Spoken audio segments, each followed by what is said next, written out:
guys, today we're doing an alcohol marker tutorial. We're going to be rendering this scene here, and this illustration is from my 2017 Inktober zine / art book, Lilliputian Living Volume 1.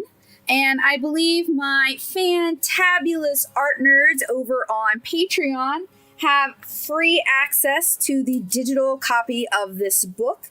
And I believe they also have access to the coloring sheet beneath. If you would like a beautiful physical copy hand assembled by me, you're just going to have to track me down at one of the many conventions I'm doing this year. And you can find a list of conventions in the sidebar of my blog, nattosoup.blogspot.com. This tutorial is done to help me prepare, or I'm doing this tutorial to help me prepare for my first alcohol marker class over at the Nashville Plaza. If you're interested in learning more about Copic Markers and you'd like to learn in person and you live in the Nashville area, make sure you sign up for one of my Copic Marker classes. So let's go ahead and dive in. So generally when I begin markering a piece, I try to have most of my colors swatched and selected. Today I am working on Expressit Blending Card. It is a marker paper that I'm not super familiar with, just because I prefer other marker papers over this paper, but I'm trying to get used to it.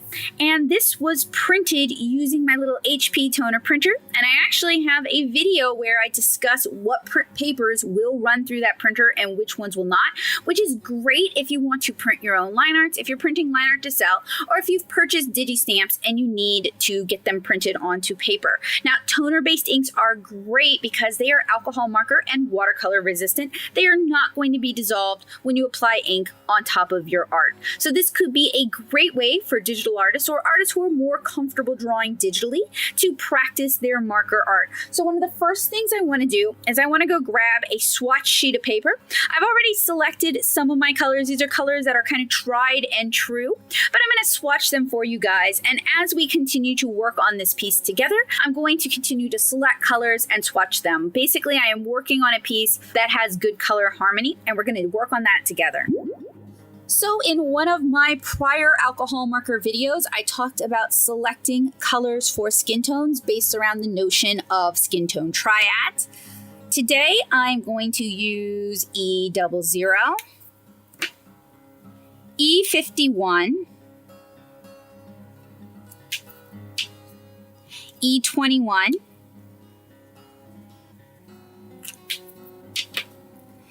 and E13 for the majority of my skin tones. I'm also going to use E93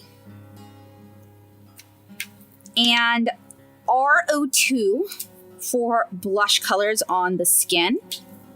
And I'm going to use BV000. This is a Copic Chow for those of you who maybe are not familiar with them. One of the less expensive Copic offerings, and BV00 to do the shadows on the skin. I'm also going to use YR14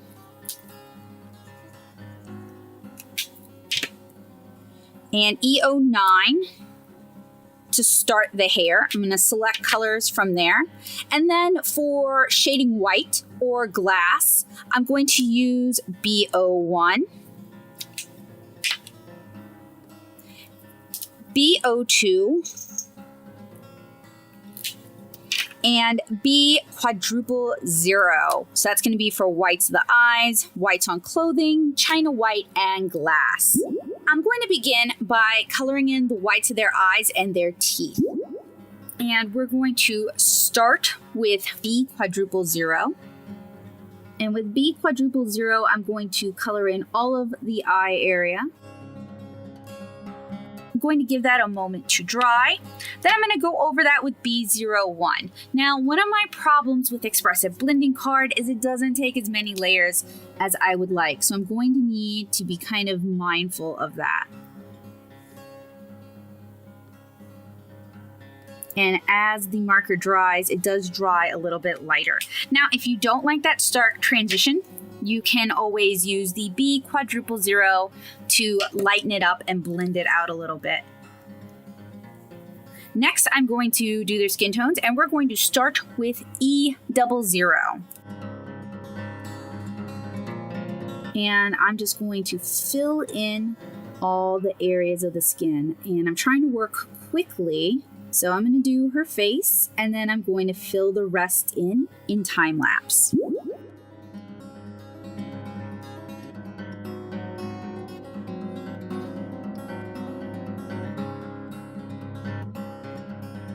Right, now that that's filled in, I'm going to go in with E51 and start filling in some of the shadows. And what we basically did is we created a base that's a little bit more receptive to ink. We're going to have less white areas and we're going to have less streaking because we went ahead and filled that in.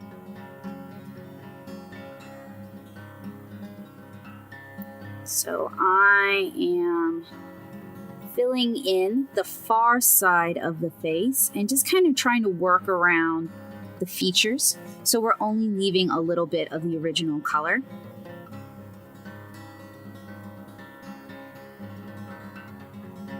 And this is the seamstress prompt from Lilliputian Living. So Lilliputian Living is I've done it 2 years in a row now, and it's GT or Tiny People prompts.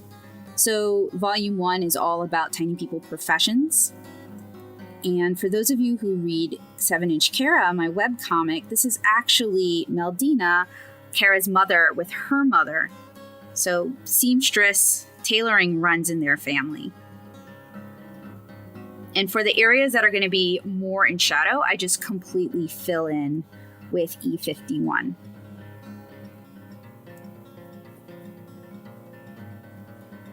And when I'm working on thirstier papers like, say, Strathmore Bristol or illustration paper, watercolor paper, I really like working while it's still wet because we're going to get softer blends. When we're working with such light colors, it's not really a big deal. Your eye is not necessarily going to perceive the transition that much.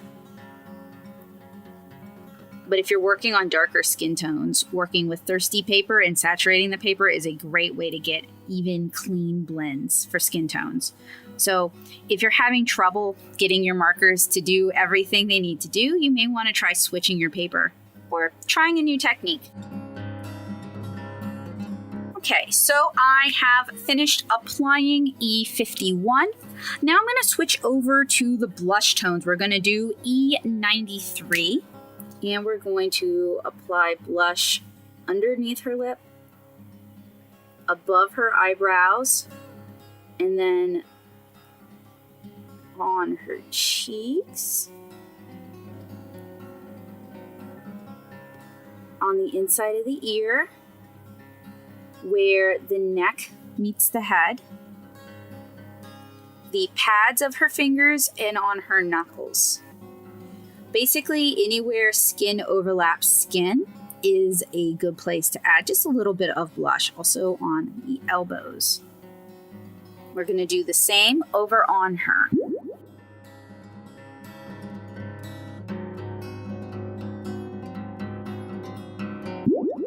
So we're going to put our E93 over to the side, and we're going to switch to R02. And this is kind of a more intense version of the color. We're going to keep our E93 handy because we're going to use that to blend it out if necessary.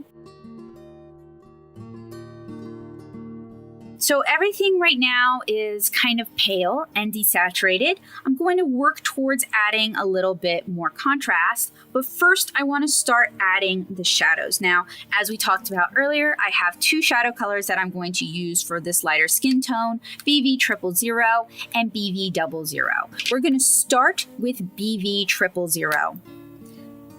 And we're going to apply that anywhere there would be cast shadow or where light would not be hitting the skin. And you're going to find that this color is going to desaturate.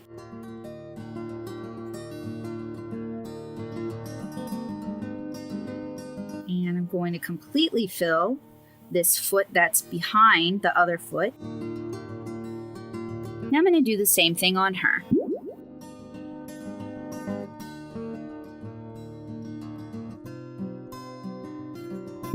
I'm going to switch over to E21. And we're going to kind of go over those areas again. Our intention isn't necessarily to completely desaturate. Our intention is to add in some contrast and some depth. And I'm also not concerned about getting perfect blends. I think the combination of sharp, harsh lines and then smoother transitions adds a lot of realism and interest. You can blend it out if you want to, but it is also going to affect your shadow layer. So just keep in mind that you may have to do some push and pull between your colors, and that's fine. There's nothing wrong with that. I had a professor while I was at SCAD refer to it as kind of massaging it into shape, massaging it into life. So if you were molding clay, for example, you'd be willing to work at it for a while to get it the way you want it to look. You can do the same with any media. We can't all be Michelangelo where we're just cutting away everything that isn't the finished piece. Some of us have to be Pygmalion and slowly breathe life into our work. And you don't have to just use markers either. If you have kind of a small marker collection, you can also use colored pencils to add contrast and shadow. You can use watercolors. You can even use water-based markers. So I really encourage you guys to experiment and find stuff that works for you. Okay, so we are now finished with E21. You may decide you want to go back in to the blush because it may get kind of pushed to the back of the page and just kind of reestablish it a bit in areas where it's gotten kind of lost or covered up. So we have R02. And we're just kind of adding it back in. And this is really going to be what you think looks good, your level of taste. You don't have to do it if you don't like the look. It's all about finding your style and your voice. All right, so I'm going to give that just a second to soak in. And then we're going to go in with our BV00. All right, so that's had a chance to evaporate a bit. We're going to go in with our BV00. And this is kind of one of our darker shadow colors. You can go in darker if you wish. It really kind of depends on your style as well as the lighting in the image.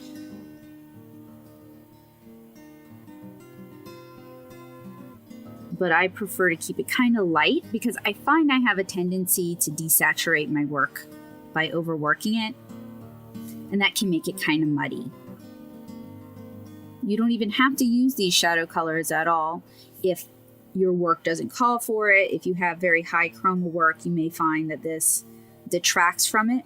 You can also use other colors as shadow colors. It really depends on, the setting of your piece and what you're trying to do with your art. So I really recommend, again, the third time this video, that you experiment. One of the things that I really love about the Copic Super Brush, and that's the name of this brush here, is that you can use it very delicately, do small flicking motions. You can really capture brush strokes a bit better than if you were using, say, a bullet nib or a chisel nib. Those can be a little bit harder to control. Okay, so, let's do some more BV00 just over here. All right, that was our BV00. I'm going to give that just a chance to soak in for a moment, and then I'm going to switch to E13. Okay, so that's had a moment to dry. Now I'm going to use E13. Now, normally I use E13 when I'm doing freckles. This and the Oriental color are really nice for freckles and shadows. This is a warmer version of the two, since I find I tend to desaturate my work a bit. So I'm going to do this to help add contrast and just kind of, again, anywhere where there might be a cast shadow. And you can blend this color out if you wish, if you find this transition to be a little bit too sharp. So, for example, I'm going to use it on the side of her face, and then I'm going to use E21 and just kind of blend that out, soften that transition. I'll do that up in her ear as well. don't know about you guys, but I find marker work to be both really relaxing and a little bit stressful. It's probably because I always get a wild hair and I decide to do something new and I'm never sure if it's going to work out until it either works out or it doesn't. But that's okay. Markers can be really forgiving. Okay, so I'm going to blend this area out here with E21 again. That's going to give us a softer transition. It's going to add more visual interest. So there are a lot of techniques from watercolor that you can kind of adapt for your alcohol marker art. And it's going to make your art a little bit more interesting. So like the notion of lost and found edges, you can do that in marker very simply, just by kind of blending out that area. So under her neck, I'm going to blend that out as well. Not because I don't want that crisp delineation, but because that should be an area that's darker anyway. Because she's looking down, so she's casting a shadow down onto her neck. And if you really want to get good at using alcohol markers, I highly recommend you do studies from photos, from life, help you expand your marker tool set. Because yeah, having all the toys, having a big collection, that can definitely help you achieve more things, but knowing how to use other tools, how to bring other tools into your marker art in order to achieve the look you desire, that can also really help you make better marker art. So it's not just the size of your collection, acquiring every color as it comes out.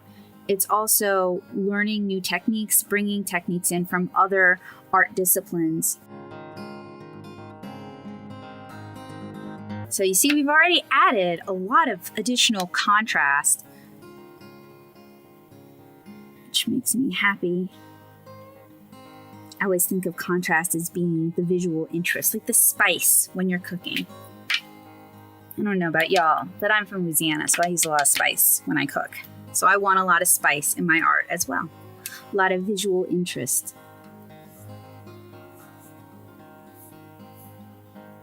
And now I'm just kind of re-adding that blush.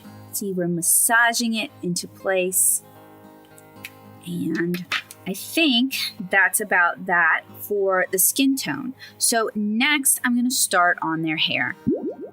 So when rendering hair, I like to think of it very much in terms of strong highlights and strong lowlights. So I'm going to start with YR14, and these are people who have reddish brown hair. So I want to leave lots of room for color. So I'm going to start, and I'm really using the brush for this, and I'm leaving lots of highlights. I'm going to leave highlights at every level. So I'm really using the brush to do a lot of my work. And this is just sort of a base layer. We're going to do multiple layers on top of it. And I'm going to zoom in so you guys can see my brush work a little bit better.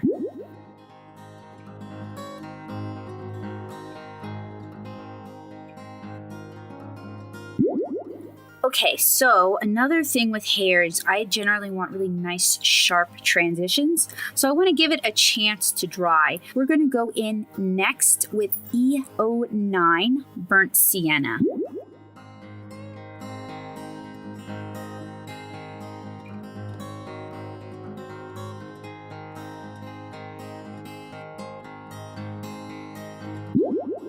I'm going to use YR14 to sharpen, or to smooth, some of these transitions. And I'm really kind of pushing down on the brush so that it puts out extra ink. And the reason I'm doing that is it gives it kind of a softer, more watercolor-esque appearance. You can also push back some of the color if you feel like it's too dark in one area or you want more of a highlight using your prior color. Then I'm going to go back in with the E09 because your alcohol markers can layer. You can achieve lots of depth of tone, depth of color. through layering the same color over and over.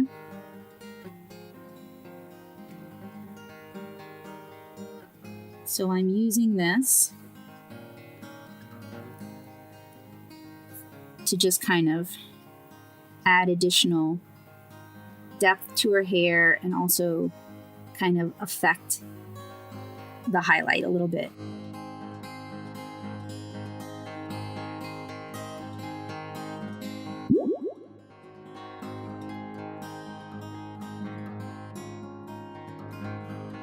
So I've swatched and selected E49 as the third color that I'm going to use in their hair.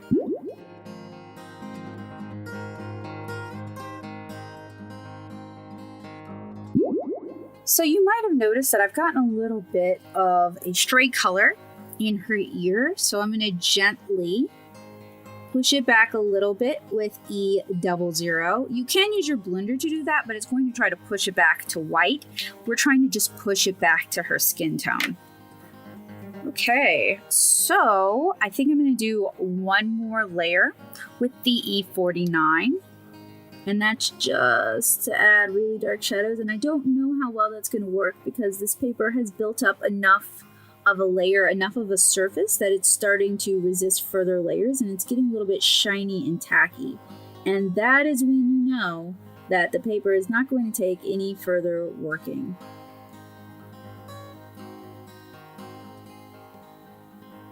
So that could be a good opportunity to switch over to like colored pencils, or if you were working on a watercolor or a mixed media paper, you could use watercolor.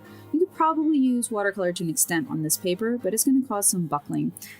So I would prefer not. All right, so I think their hair is just about finished. I'm actually going to give this a chance to dry because alcohol marker can be quite tacky when wet, and it can migrate onto your hand and transfer, and that's the last thing I want. All right, so we've got the hair and skin down. I am going to make a huge lateral slide over. We're actually going to go and work on the glass and the ceramic items in the background. So I have here B00. You can also use a cool gray. You can use a very light green. You can use a very light blue violet. You can use any color you want, but those are all good sort of starter colors. And I'm just going to use the brush to help me do a fill on this area. So I'm also going to use the side of the brush to start leaving in a bit of a highlight.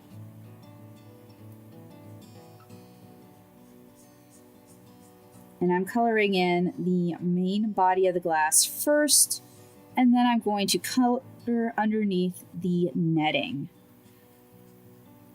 Lilliputian seamstresses often keep spiders for their silk, and we'll use it for thread and for weaving. And then over here we have one of those really cute tiny glass vials. I'm like obsessed with those. I always draw Kara with those. Full of beads. I'm going to use a similar technique over here. And then finally we have a small teacup, ceramic teacup. Sort of like from kids' tea sets. And we don't want to just leave this white. You can, however, color this a very light, like E000, or a very light cream color, very light yellow color, even a pink. It's up to you, really. I'm using a very light blue. All right, so that was it for B00. Now we're going to move on over to B01, start working on some shadows. So up here in the netting, I'm going to apply some B01 just so we can kind of see the glass through the netting. And if you find that the shadows are too strong, you can blend them out with your previous color, which I will do in some areas, since we've been talking about kind of lost and found shadows.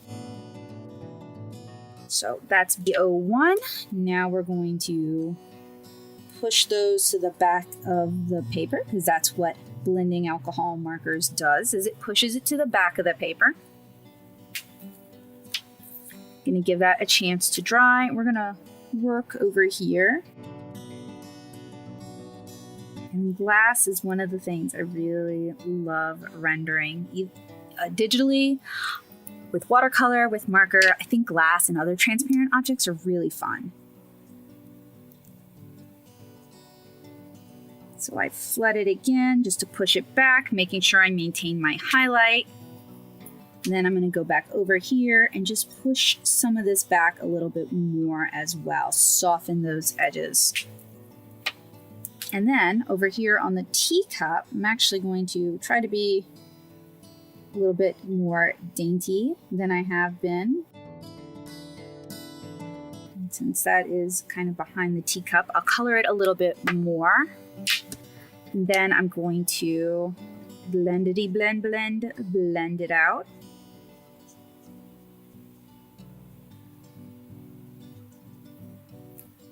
And I'll give this a chance to dry before we start adding in some final details with B02.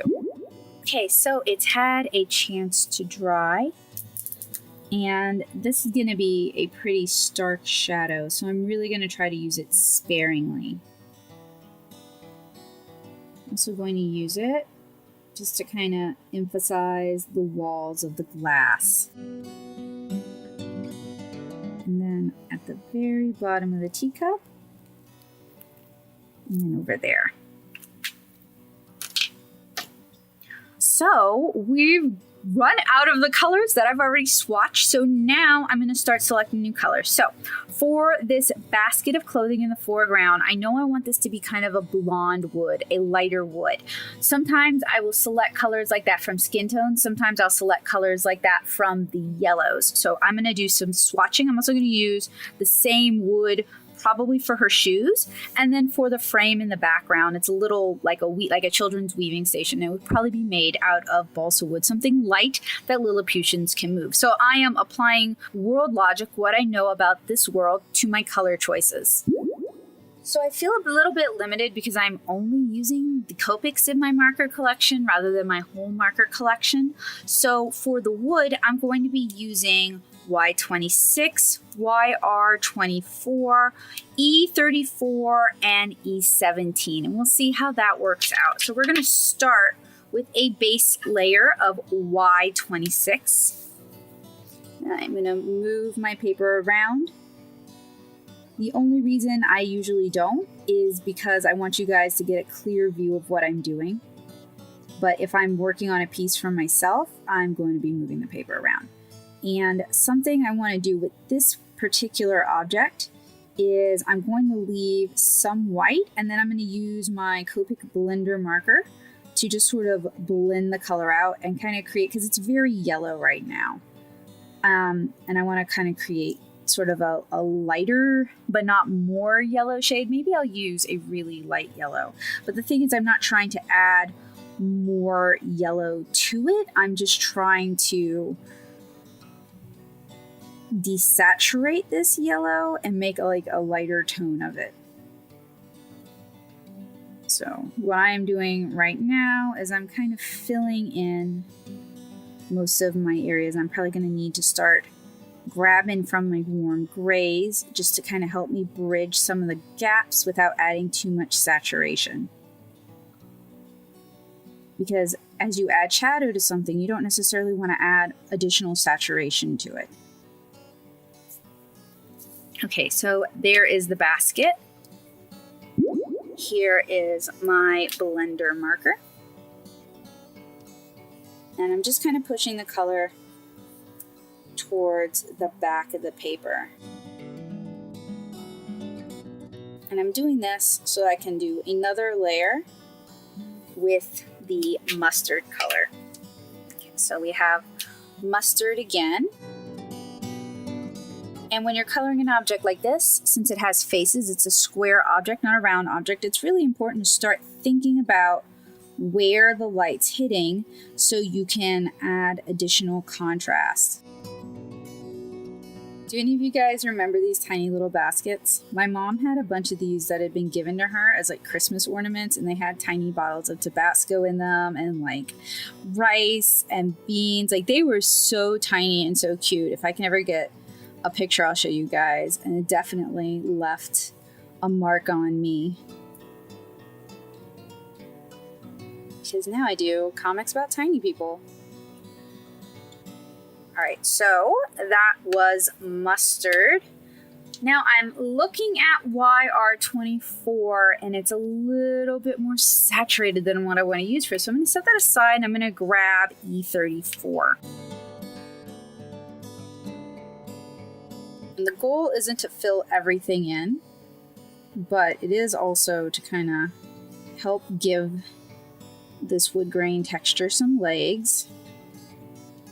I'm going to blend this out using mustard. Now you can also use a blue or a blue violet to help add shadow to this. And using your color theory is particularly helpful if you have a smaller marker collection or you're just trying to get the most use out of your markers. So we're going to go back in with our mustard.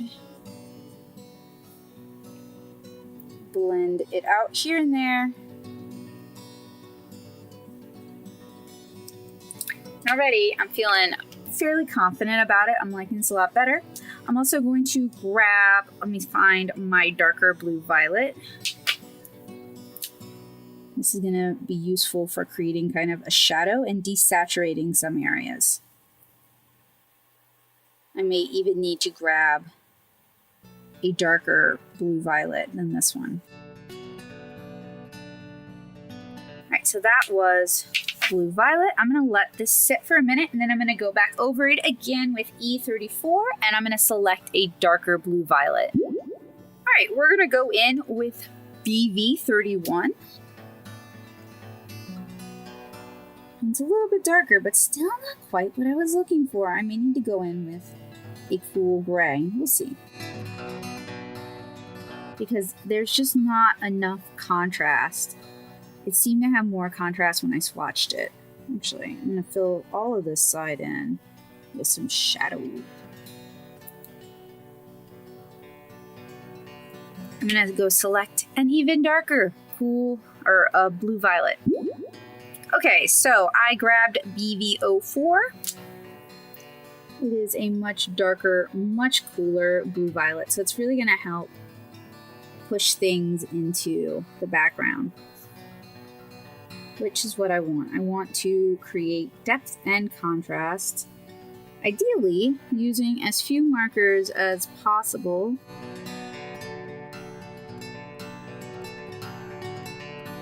Okay, now I'm going to go back in with E34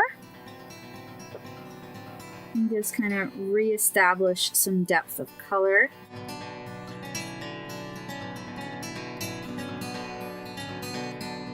Give that a chance to dry, and then I'm going to go in and do details with E17. But I'm going to go ahead and move on over to her little wooden clogs now. And I'm going to use similar principles when coloring these.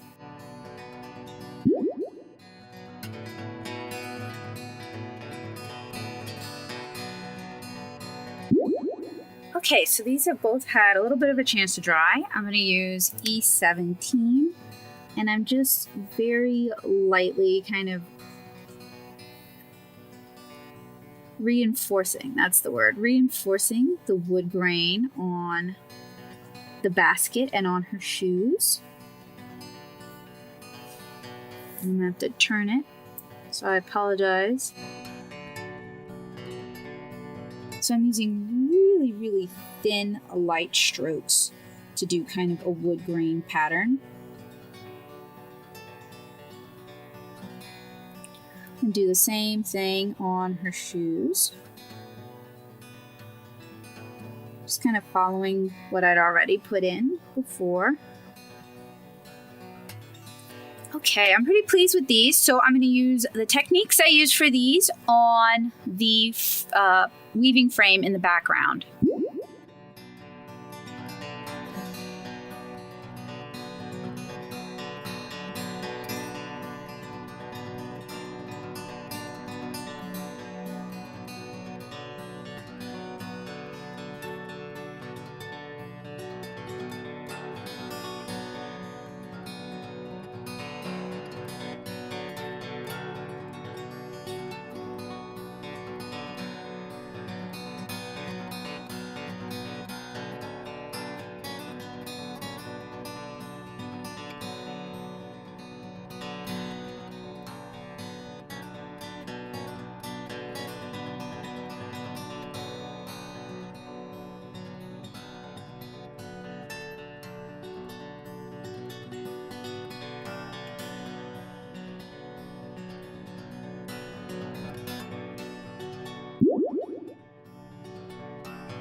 So we have just finished rendering, painting, whatever you want to refer to it as, a lot of wood.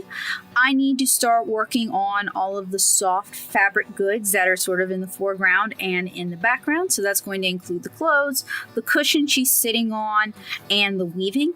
So I think I'm going to start with the cushion she's sitting on because it's one of those tomato cushions and I know what color that's going to be. And then I'm going to kind of pick their clothing color kind of based on what's going on in the the environment.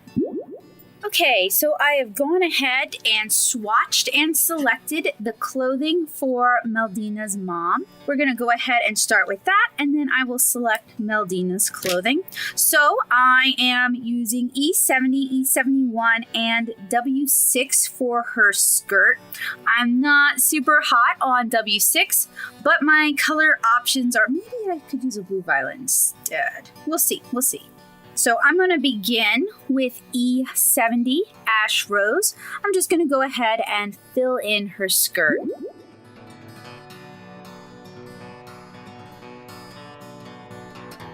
As I filled in her skirt, I try to move in the direction, the flow of the fabric. I'm going to go ahead and do another fill with the same color.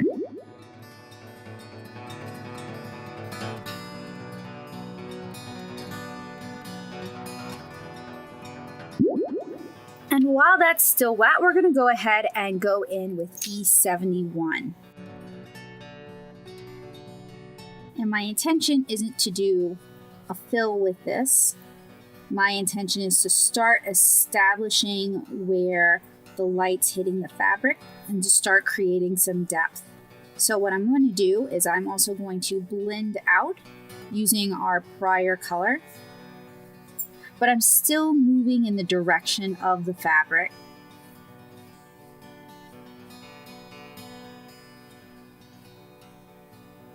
All right, so I have that basically filled in. We're gonna go back now to E70. We're just blending it out a bit. So I'm going to allow that to dry, and that's going to allow our next layer of E71 to kind of stand out a little bit more, layer a little bit better. Okay, so that has had ample time to dry. We're going to do another layer of E71.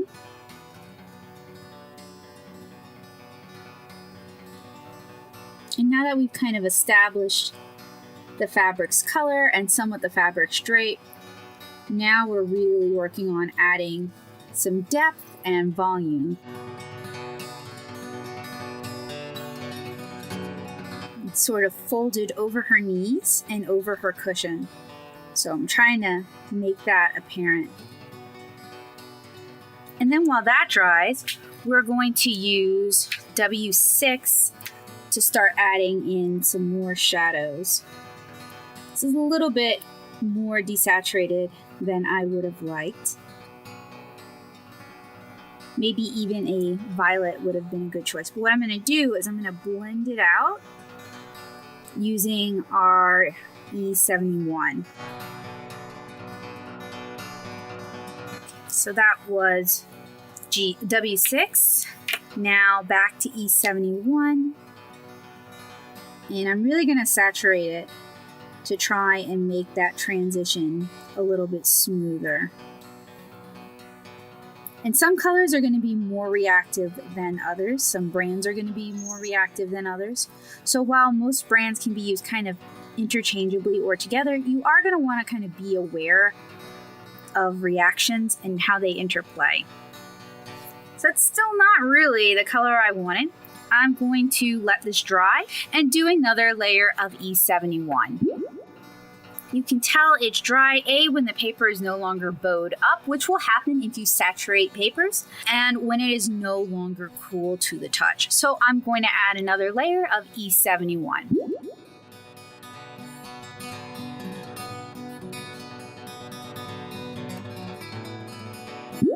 Okay, that's a little bit better. Let's go ahead and move on now to her top. And for her top, we're going to use 3 more muted colors.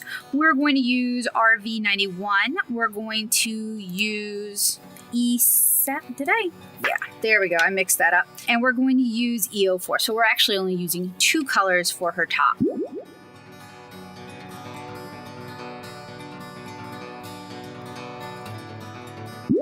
So since I don't have 3 colors to layer for this, what I did is I saturated it with RV91. While still wet, added a layer of E04 and then resaturated it with RV91. I'm gonna allow this to dry and then I'm gonna go over it with E04 again. Now that it's had a chance to dry, I'm gonna go in with E04 again.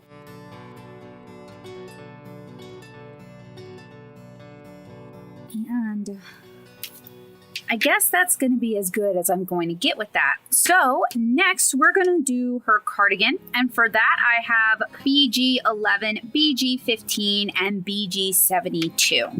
So we're going to begin by saturating her sweater with BG11.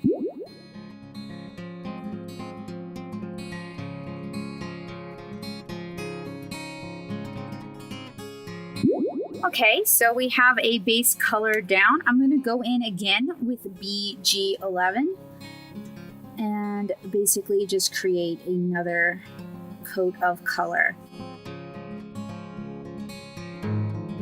And we're doing this because we really kind of want to extend the use of each color, so we want to get as many layers out of it as possible. And then while this is still wet, we're going to go in with our next color, which is BG13. And we're going to start delineating our shadows. So this arm here in the background, that's going to get basically just filled in with color. And I'm going to blend out the top in a bit. We're also going to fill in the underside of her arm.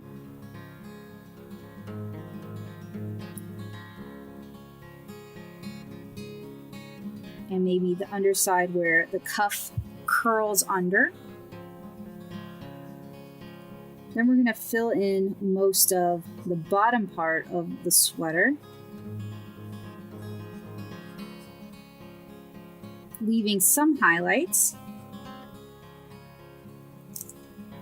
And while that's still wet, I'm going to go back in with BG11 and blend this out and push this out, basically soften those transitions. So we're kind of flooding the paper with this lighter color, which is going to push the darker color back towards the back of the page. It kind of softens up the color and blends out any of the streaking as well. All right, I'm going to give this a chance to dry, and then we're going to do another layer of BG15. I'm just kind of further emphasizing shadow and anything that helps delineate form. So now is a good opportunity to kind of work in maybe some wrinkles, some additional shadows. And while that dries, I'm going to go in with BG72. And this is cooler and a little bit more desaturated, so it's really good for doing shadows. Now, if we wait and we allow it to dry, we're going to get more harsh transitions between the colors. That can be useful for cast shadows, where an object is blocking the light from hitting the object behind it. So I'm going to let this dry for a moment and begin selecting the colors for the other character, Meldina's outfit. Okay, so that has dried. I'm going to go in with BG72 again, and then I was thinking about it, and I kind of want to go in with a blue violet just to introduce some more shadows. So you can have kind of 2 different types of shadows, and there's probably more than 2, but for the purposes of today's tutorial, we're going to talk about 2 types of shadows. Shadows that are created with darker variations of the same or a very similar color, and then shadows that are created when you use a contrasting color or a shadow color like a blue violet. So for example, if we want to do shadows on this tomato pincushion, we might use blue violet. And we're going to do that where something has created a cast shadow, something that is blocking a direct source of light. So, you know, underneath her skirt would be a good place to add it. Underneath her legs over here would be a good place to add it. And it just adds a little bit more atmospheric depth. And unless you're doing like if you were doing, say, a piece I did a while back where Kara's coming out of the flowers, and I can link that in the cards right here, I use blue greens to do the shadows because she's coming out of a blue-green or a green environment, and that's like atmospheric shadows, atmospheric lighting. So that's something else to kind of keep in mind. Or if you're doing an undersea scene, you might use a lot of blues to add your shadows in. We're going to use mauve shadow to add some shadow on her shirt here. And we're going to use, I guess we're going to use mauve shadow. It's a little bit too light. So that's another thing, is if you use a color that's too light, it's going to push your color that you have here back too far. So instead of creating a shadow effect, it's going to look like an absence of color. So you want to kind of try to select colors that are not going to just push your color all the way to the back, but are going to actually leave a glaze of that shadow color. So we've used just a little bit on her sweater. Let's use a little bit more here on her skirt as well. And you guys can see that adds additional depth to the piece. All right, so I have already selected the colors for Meldina's outfit. We're going to be working with a bunch of blue violets as well as some pink accents. And I'm going to use the blue violets on the majority of the dress, starting with BV31, and I'm just going to do a fill.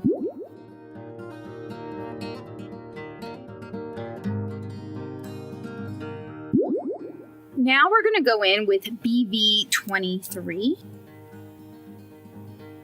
And we're basically using this as our main base color. And we did the fill with the lighter blue violet just so that there isn't such a harsh contrast between the color we're putting down and the white of the paper. This basically pre-soaks the paper and prepares it to take the color we're putting down. So your color is going to be less likely to be streaky.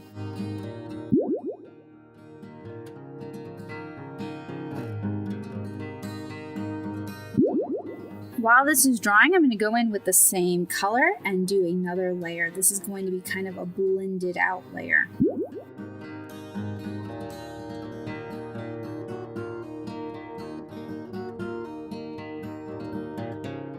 I'm going to do the same with BV25 grayish violet and then blend back out with BV23.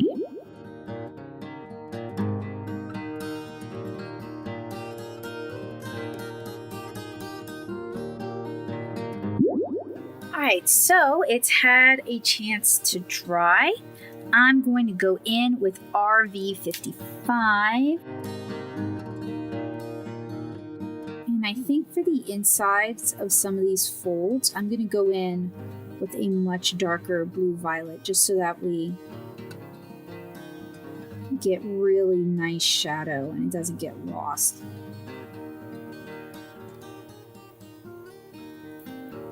Okay, so I'm going to let that dry, and then I'm going to go in with BV04.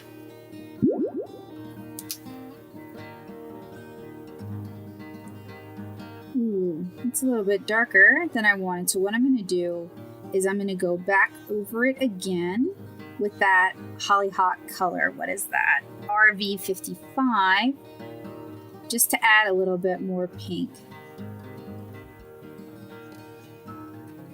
Because this is changing the color so drastically. That's not really what I'd had in mind.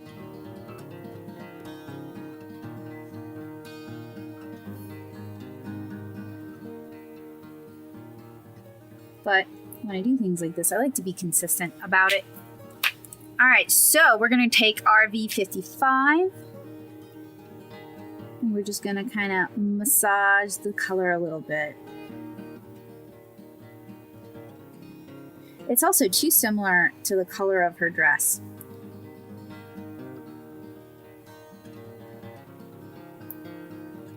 So since this video is already getting long, I kind of want to do some surface design on her clothing, and I'm going to save that for another video. So let's go ahead and do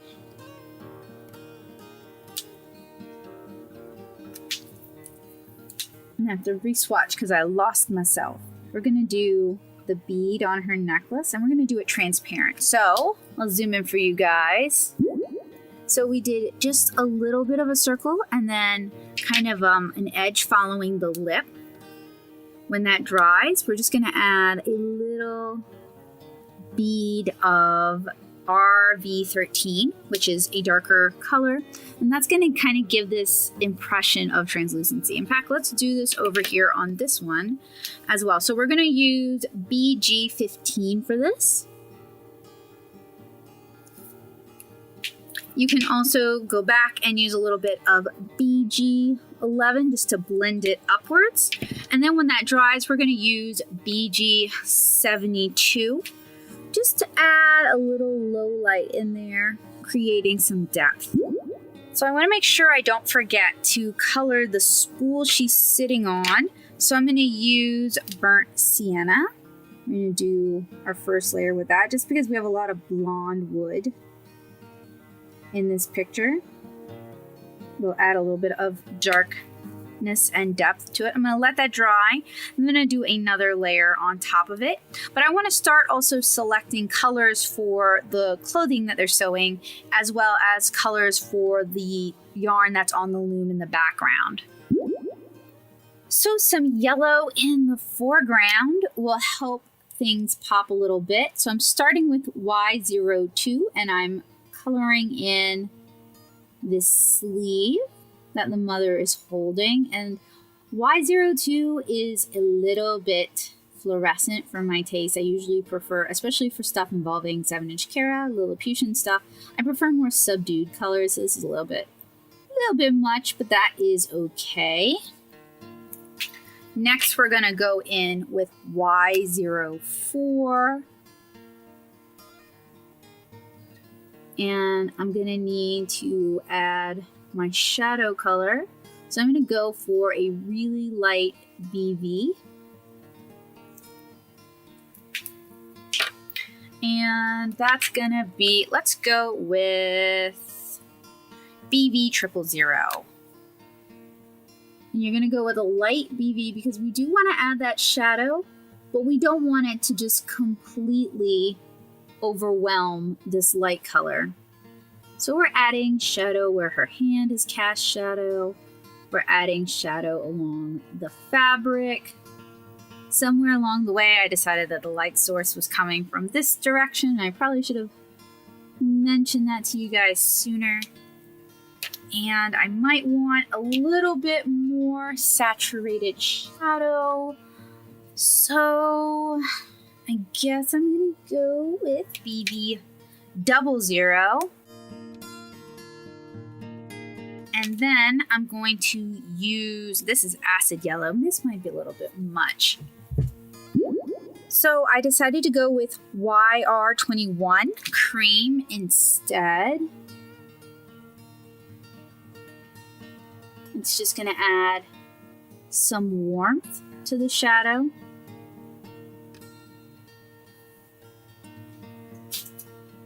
Okay, and that's one of the areas that I feel that Copic is really kind of lacking in, is good yellows and good purples.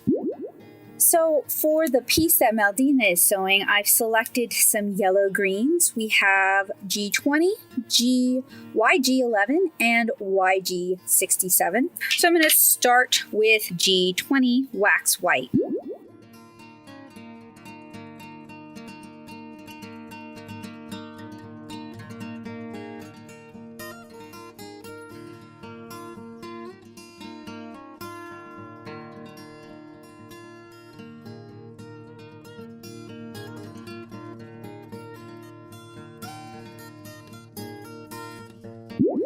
For the clothes in the clothing basket, I think I'm just going to select from colors we've already used in this piece and just kind of try to vary how they're presented. So, you know, maybe start with B01. And with this, we're really going to want to start capturing clothing folds. So I'm going to allow the layers to dry in between applications. And then maybe we'll do RV91. And maybe we'll do maybe RV13 on top of that. And then we have one more full chroma color that we need to worry about. But while I'm thinking about that, I'll do another layer of burnt sienna here on the bottom there. Maybe a mustard color would work well, or maybe we should do cream and then maybe a brown.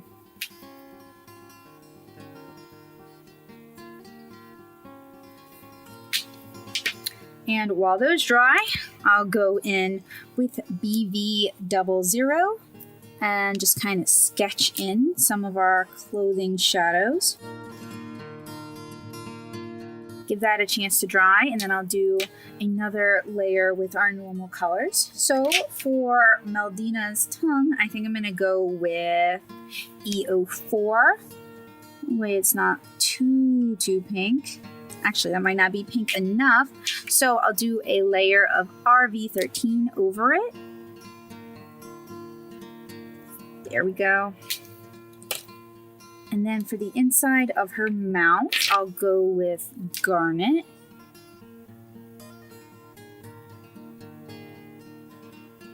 And then we really just need to kind of color our accents and do the weaving in the background. So we're getting there. We're almost done. At the end, I'm going to have a total marker tally, all the markers we used in this piece. I've purchased most of my markers open stock over the years, so I can't tell you what sets they're from. While we wait on those to dry, maybe I'll start on the roses here on the teacup. So I've got RV11. And if you've ever had one of these little tea sets, you'll know that the roses are kind of screened onto the surface. So they don't have to be perfect, and they don't have to be finished. In fact, keeping them kind of loose will help them look more like the real thing. You don't want to over render it, because if they look like real roses, that kind of defeats the purpose. And we'll also go ahead and do the leaves. And I'll do the leaves in YG67. And at this point, now that I'm just kind of filling things in and coloring in knickknacks, kind of sticking to our existing color palette and not pulling any new colors is good, because it means things aren't going to get a little too disparate, a little too crazy. And we're going to grab, what is this, B02. And do a little bit more on the clothing. And in another video, I'm going to show you guys how to do kind of surface design and add additional, you know, decoration or patterns to the clothing. But this video has gone on for a while. I'm sure you guys are ready to move on to the next phase of your existence. So we're going to start coloring in some of the buttons. I'm going to leave a nice white specular highlight where the light is hitting the top of the button.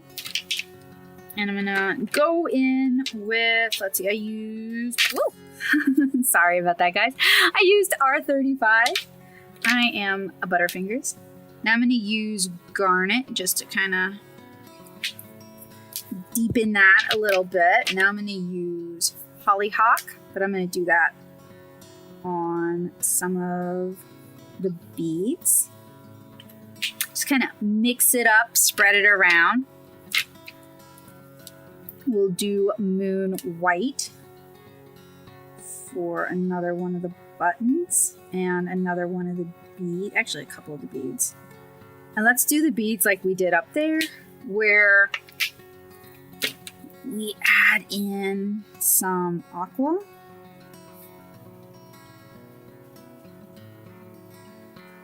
If you use lighter colors, you'll be able to see the blue that we created for the glass through the color. If you go too dark, you're going to start to lose that.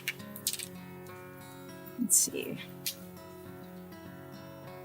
Do another couple of beads here. And if we let those dry, we can go back in and add a little bit more of the same color. So I'm going back in with Hollyhock on these pink ones. And let's do a pink button. Let's go with RV13.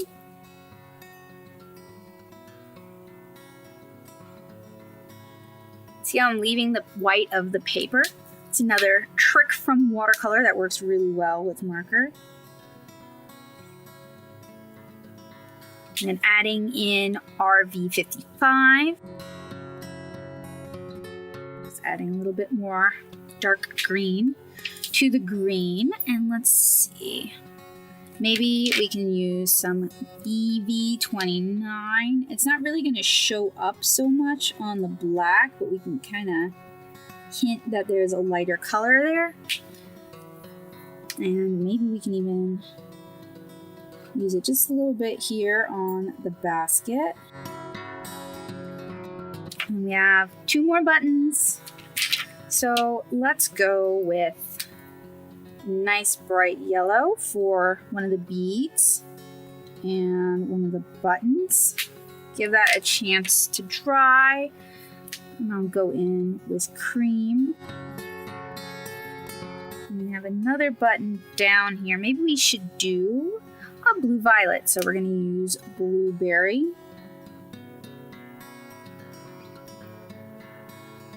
And we'll darken that up in a moment. I'll use that on this button here.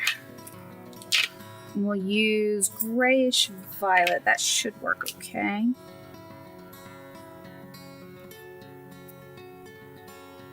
And then up here as well. So it comes along really quick. So we're going to use blueberry and grayish violet on the darker parts of the weaving. So I'm going to start with that at the bottom. And it's really neat seeing how one of my heavier inked pieces, I usually do open inks where it doesn't have like a lot of spot black or a lot of dry brush. It's really neat to see how one of my heavier ink pieces looks with something as vibrant as alcohol markers.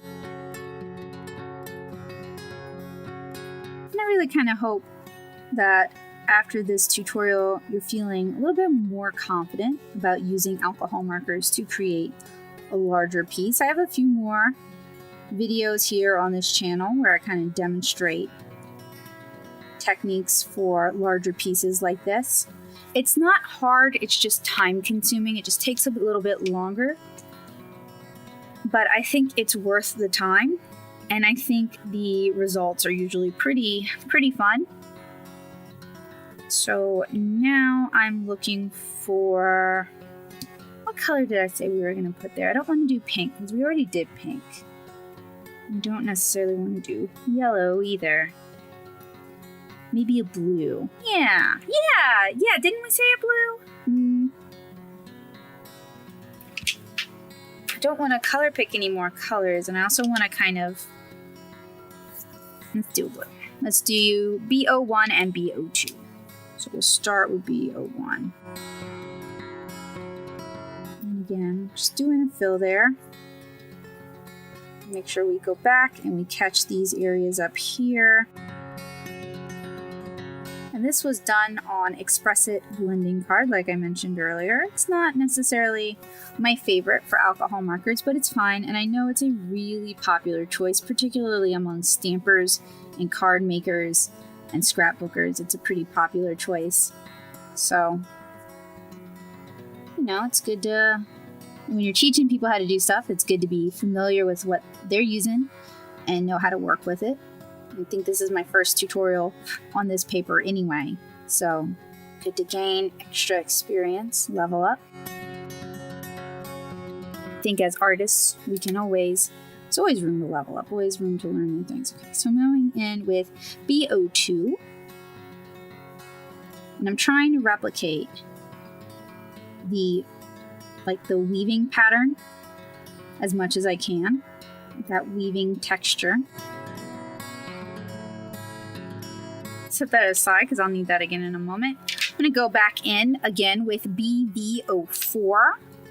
Just going to add, even though we have plenty of texture because of the dry brush, I'm just going to add a little bit of extra shadow. If you guys enjoyed this tutorial, let me know in the comments below. What was your favorite part? What was something new that you learned today? And I'm trying to do texture up here with the yarn. And what are some things you want to learn how to do with alcohol markers? And do you mind longer tutorials like this? I think they can be important because you can cover a lot of skills and kind of get a holistic view. So now we're using BB25, a holistic view of what it takes to create a piece. I find that sometimes YouTube, and YouTube artists, myself included, do people a disservice and do other artists a disservice because we can time-lapse things. In fact, this video has a lot of time-lapse segments, and we can make it appear that something takes less time than it really does. And that can be detrimental to artists. It can be detrimental to those wishing to learn art. It can be detrimental to those learning a new skill because it implies that things are faster than they are, that you're able to accomplish more in less time.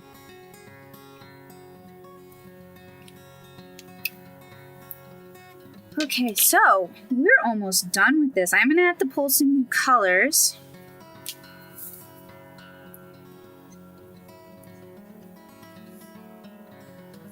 Mostly just grays.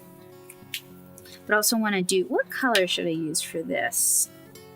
Maybe we should use Ice Ocean. Ice Ocean.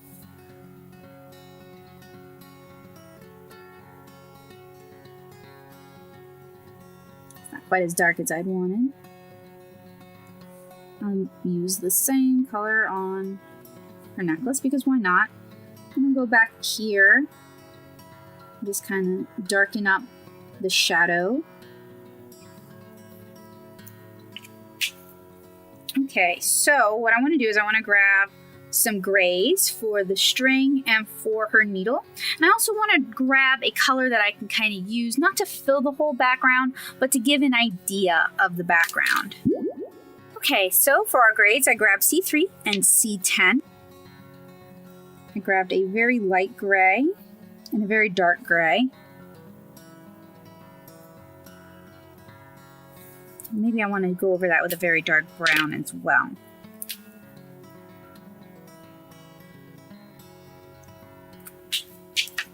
Since we're rendering metal, I'm gonna blend it out a bit. And in the tutorial where I show you guys how to, I guess, take this to completion, we'll use gel pens and other media as well.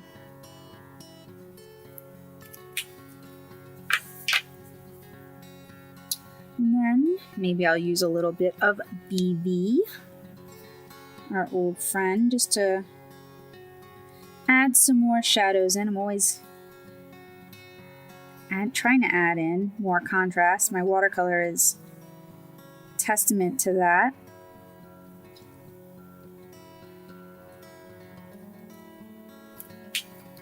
Then finally, I selected BV000 to kind of add a background element, an implied background element. So what we're going to do is we're not going to do it necessarily on the shadow side. We're going to do it on the side where the light's coming from, and then we may decide to blend some of that out with the colorless blender. So what I'm going to do is I'm going to apply it. I'm going to do that in time lapse, and then we'll talk about it a little bit.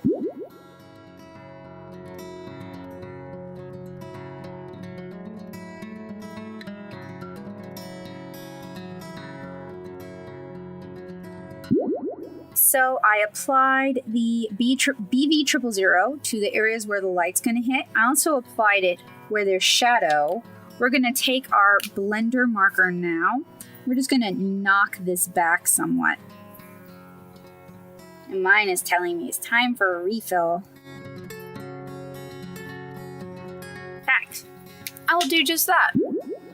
Refill accomplished. So I'm actually going to just go back over those areas that got kind of cheated earlier. So I'm going to do the same in the shadows. And what I want to do is I want to do another layer with a darker color, especially in the shadows. And then blend that out with the BV.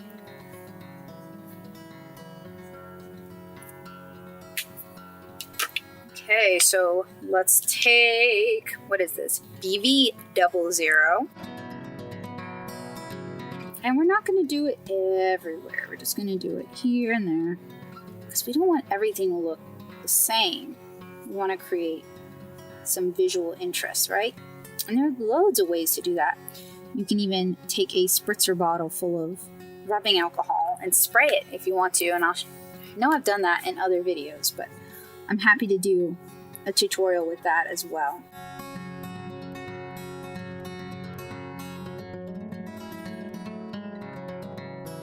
And then I'm just going to blend that out with our mauve as well. Is it mauve or mauve? My mom swears it's mauve. I looked it up, it says mauve, but like, come on, I know I've heard mauve from somewhere. So comment in the comments below if you say mauve or mauve and what area of the country you're from. You can be really generic. You can just say like US South or something like that. Because I'm kind of curious where I picked that up from. Okay, so for the purposes of this video, I think we're done working on this piece. Now let's talk about all the colors I used. So to complete this marker piece, I used 46 Copic colors. This isn't even my whole marker collection. I have a lot of Blitz Studio brush markers, Prismacolors, and Shinhan Twin Touches that I could not use for this video because this is a Copic marker demonstration. I'm going to go through all of the colors that we used for this now. All right, we used E49, R02, E51, E13, E71, E93, W6, YR14, E21, BV31, BV23, B02,